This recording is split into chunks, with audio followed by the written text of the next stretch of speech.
அரைச்சி ஊற்றுற முட்டை குழம்பு எப்படி வைக்கலான்னு பார்க்க போகிறோம். முதல்ல 3 ஸ்பூன் எண்ணெய் விட்டுக்கிறணும். ஒரு 20 வெங்காயம் பக்கமாக உரித்து வச்சுருக்கேன், அதை போட்டுக்கலாம். 4 வெள்ளைப்பூடு, 4 தக்காளி,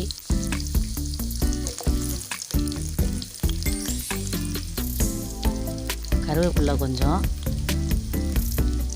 எல்லாம் சேர்த்து கொஞ்சம் பொன்னிறமாக வதக்கணும்.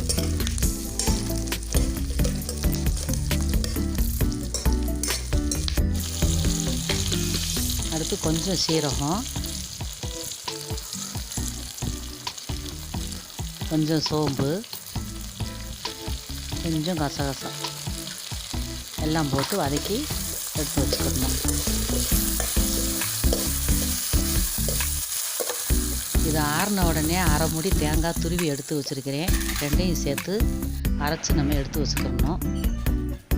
ஒரு லெமன் அளவு புளி ஊற வச்சுருக்கேன், அதை நம்ம வடிகட்டி எடுத்துக்கிடலாம்.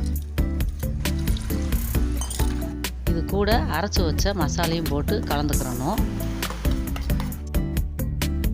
ஒரு 3 ஸ்பூன் குழம்பு பொடி, நான் இது வீட்டில் தயார் பண்ண பொடி, 3 ஸ்பூன் போட்டு அதையும் கலந்து கொஞ்சம் உப்பு, நம்ம தேவையான அளவு உப்பு போட்டு கரைச்சி எடுத்து வச்சுக்கலாம்.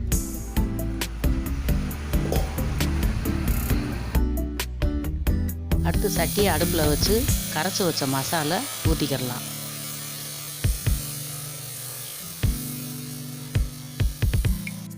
ஒரு பெரிய வெங்காயம் வெட்டி வச்சுருக்கிறேன், அதையும் போட்டுக்கிடலாம்.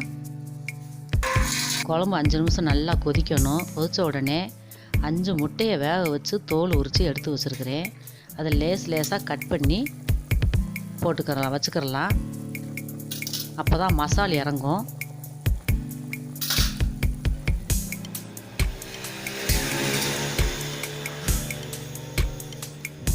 குழம்புல போட்டேன்.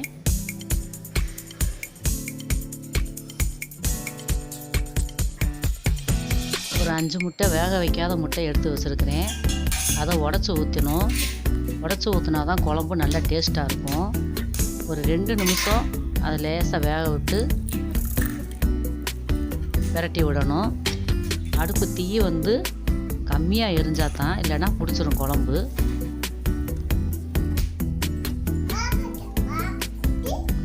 ஒரு 2 நிமிஷம் முட்டை கொதித்த உடனே ஒரு பிரட்டி விட்டு ஒரு 2 ஸ்பூன் எண்ணெய் மேலாக விட்டு மறுபடியும் 2 நிமிஷம் நம்ம கொதிக்க விட்டு இறக்கி வச்சுக்கலாம்.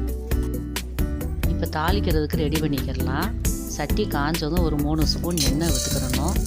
எண்ணெய் காஞ்சதும் கொஞ்சம் கடுகுளுந்தம் பருப்பு, அது லேசாக பொரிஞ்ச உடனே கொஞ்சம் கருவேப்பிலையை போட்டுக்கிடலாம். 2 வதங்கினதும் கொஞ்சம் வெங்காயம் போட்டு நல்லா வதங்க விடணும். இது பாருங்கள், எந்த நேரத்தில் பொரிஞ்சிருக்குன்னு பாருங்கள். நல்லா பொரிஞ்சாதான் குழம்பு நல்லா டேஸ்ட்டாக இருக்கும். இப்போ பாருங்கள், சூப்பரான முட்டை குழம்பு ரெடி ஆயிடுச்சு. பார்க்கும்போதே சாப்பிடணும் போல் இருக்குது. நீங்களும் உங்கள் வீட்டில் ட்ரை பண்ணி பாருங்கள். ட்ரை பண்ணி பார்த்துட்டு எப்படி இருக்குன்னு கமெண்ட் பண்ணுங்கள்.